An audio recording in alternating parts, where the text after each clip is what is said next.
Forests remain one of the major parts of terrestrial ecosystems on the planet. We know that forests cover something around 30% of the total land area. And we also know that forest cover used to be a far higher proportion of the Earth's land area before humanity got to it. Humanity's been in the business for thousands and thousands of years of clearing forests, and we read accounts of the massive deforestation in ancient Greece or in the Roman Empire or in ancient China and India thousands of years ago. This is an ancient story, but we continue to lose a lot of rainforest and a lot of other forest areas today because of the increasing populations and pressures on the planet and the forces of international trade. So what has been going on from ancient times continues and in some ways intensifies till today. When we lose forests, we degrade ecosystems.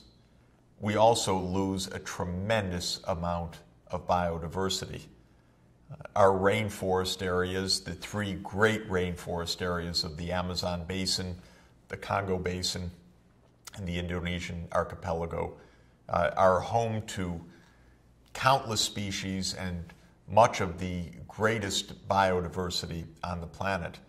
And as those rainforests are being depleted right now or at threat of massive deforestation and degradation, we are also losing huge amounts of biodiversity as well. This map gives us a suggestion of the extent of past deforestation and some of the challenges of current deforestation. Every area shaded in this map is an area that originally had forest cover. The very light shaded areas, say in Western Europe or across China or across Russia and the Eurasian landmass, the light shaded areas in the eastern half of the United States are areas that were original forest cover that have been deforested. So Western Europe, much of the eastern half of the United States, essentially all of China, lost its original forest cover to human activity. In the case of China, hundreds of years ago, that process was already complete. India as well, having lost a huge amount of its original forest cover. Europe having lost a huge amount of its original forest cover hundreds and in some cases thousands of years ago.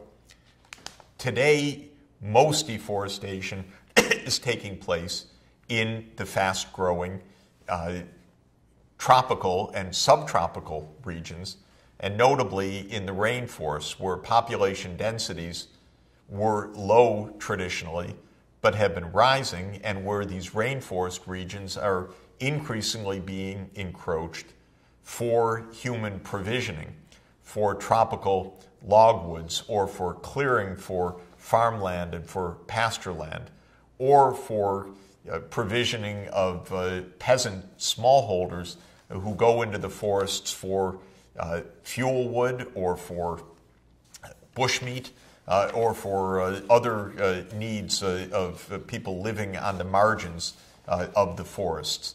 And the result is that while temperate zone areas were deforested in historical time, it's now the tropical areas that are under the most direct force of deforestation today, not because there's something intrinsic about tropical deforestation, but rather, in a way, from a historical point of view, because it's coming last in line.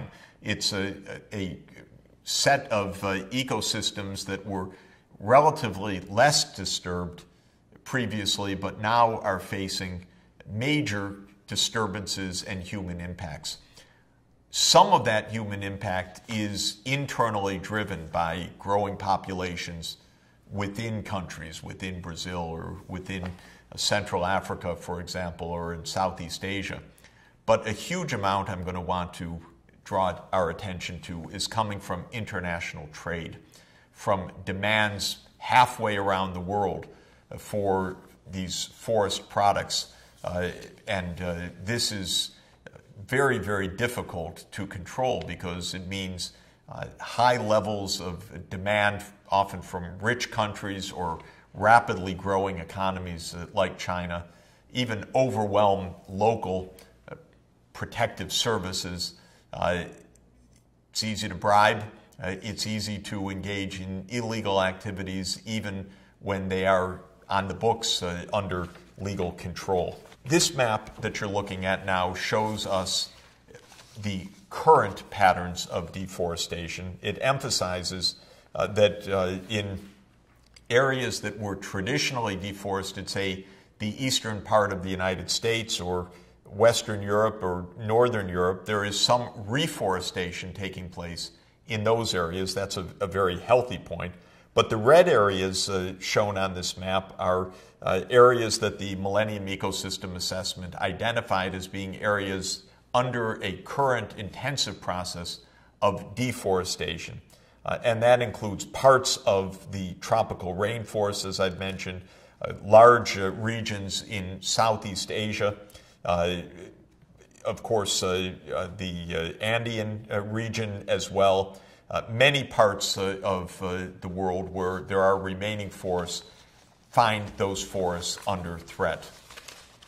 Forests are major providers and regulators of ecosystem services, and this means that the threats to these forests are threats to human well-being. And it's worth listening to the words of one of the great scientists of our age, James Lovelock, who is the creator of the Gaia theory, which is basically the theory of the interconnectedness of the world's ecosystems and the interconnected regulatory processes of those ecosystems. Lovelock, more than most earth scientists 30, 40, 50 years ago, emphasized the interconnectedness of the climate regulatory functions and other natural flux functions of energy, heat dissipation, nutrient flows, and so forth, played by ecosystems, emphasizing that when we degrade one ecosystem, we impede or undermine the functioning of ecosystems in other parts of the planet. So here's what Lovelock says, for example, about the deforestation of the tropical rainforests. He says, and I'm quoting, "No longer do we have to justify the existence of humid tropical forests on the feeble grounds that they might carry plants with drugs that cure human disease." Because he's saying that was one argument that conservationists were emphasizing, maybe the main one. Don't cut down the rainforest. There may be a life-saving medicine there. There's truth to that, but what Lovelock is saying is that's not the only truth. Gaia theory forces us to see that they offer much more than this. Through their capacity to evapotranspirate vast volumes of water vapor, they serve to keep the planet cool by wearing a sunshade of white reflecting cloud. So the rainforests have cloud cover above it. A lot of that cloud cover reflects the incoming ultraviolet radiation, sending it out into space, rather than having it hit the Earth, warm the Earth, re-radiate as infrared. And so the changing reflectance of the planet, caused by the existence of the rainforests, is a regulatory feature of climate, not intuitive, not of our everyday nature, but recognized by an interconnected Earth systems science. So, Lovelock concludes, their replacement by cropland could precipitate a disaster that is global in scale. The point is that when we degrade large ecosystems, such as tropical ecosystems, the impacts can be far more than we would recognize in the absolute direct impact of the loss of the local ecosystem services. Earth systems science teaches us that the interaction of the ecosystems in their global regulation of climate, water cycle, other nutrient cycle, nitrogen fluxes are also of huge significance for planetary balances and for human well-being. Well, the extent of degradation is enormous. The pressures are vast, and the pressures are coming from many different directions. Have a look at the island of Borneo, which is shared in the present day by Malaysia and Indonesia. Malaysia with its two states of Sabah and Sarawak, and Indonesia with the state of Kalimantan. This island is absolutely under the most incredibly rapid and deep transformation, because one of the most diverse, wondrous ecosystems of forest area is essentially being cut down and replaced by a monoculture for palm oil production. Palm oil is in huge demand since palm oil is a very versatile product. It commands a good market price. It's used in many home products. It's used in cooking and for home use, and it's soared in demand in recent decades. And the maps that you're looking at, produced by UNEP, both show the actual decline of forest cover on the island of Borneo up through the year 2005, and then projections that were made under a business as usual trajectory for 2010 and 2020. What you're observing here essentially is deforestation to replace a highly biodiverse rainforest area with a monoculture of palm oil. Now, palm oil in limited production is okay, and when it's carefully monitored and measured and kept within certain boundaries, it can make sense. But if it sweeps the island of Borneo, and as is similarly taking place in Sumatra, in Indonesia, if you get a massive replacement of a diverse ecosystem with a monoculture, the losses will be phenomenal. The losses to regulatory functions of these ecosystems, the losses to biodiversity in the specific context of Indonesia and Malaysia, huge threats to the loss of, again, one of our closest great ape relatives, the orangutan, whose habitat is precisely in these rainforest areas, whose numbers have declined and whose habitat is under a tremendous threat. And unless we take into account what is a sustainable harvesting of tropical forests, what is in the same way that we need to take into account the sustainable harvesting of fisheries and other ecosystems, we will, before we know it, have lost these ecosystems. They will have fallen into an irreversible collapse. There's an attempt to do something about it, of course. In fact, there are several attempts. One that is notable is to link the conservation of the rainforests and forests in general with the climate change agenda. Because remember that perhaps 15% of the total carbon dioxide emissions each year are coming from land use change, especially from deforestation.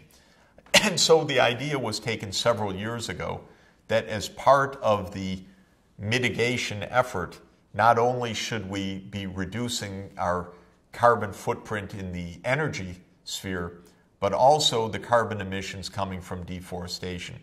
And the project that has grown up from that is called REDD+, R-E-D-D+, which stands for Reduced Emissions from Deforestation and Forest Degradation.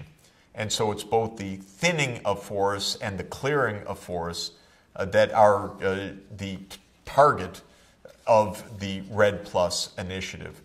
The idea, and it's a good one, is to give financial incentives to farmers and to communities and to forest communities in general, often including indigenous populations, to protect the forests and to replace part of the income that in the short term they would lose from their overexploitation of the forest products with a sustainable flow of income of other kinds, including a top-up of income being provided by donor countries. Norway, for example, has offered $1 billion to Brazil in a REDD+ initiative to slow or stop the deforestation of the Amazon and to use this funding to create financial incentives for forest communities in the Amazon to play the role of protecting the Amazon rather than facilitating its loss.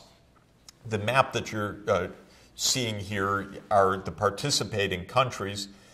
The countries in red are countries that are actively receiving from the United Nations support for developing REDD+ programs. Other partner countries are shown in blue.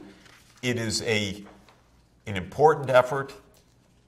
The funding by some countries like Norway has been extremely generous, but it's still a small counter-pressure to an overwhelming force coming from the global marketplace for the products either directly of the forests themselves or for the products that are grown, the meat products or the soybeans or others that are grown when and palm oil when the forests are cleared and replaced by other kinds of economic activity.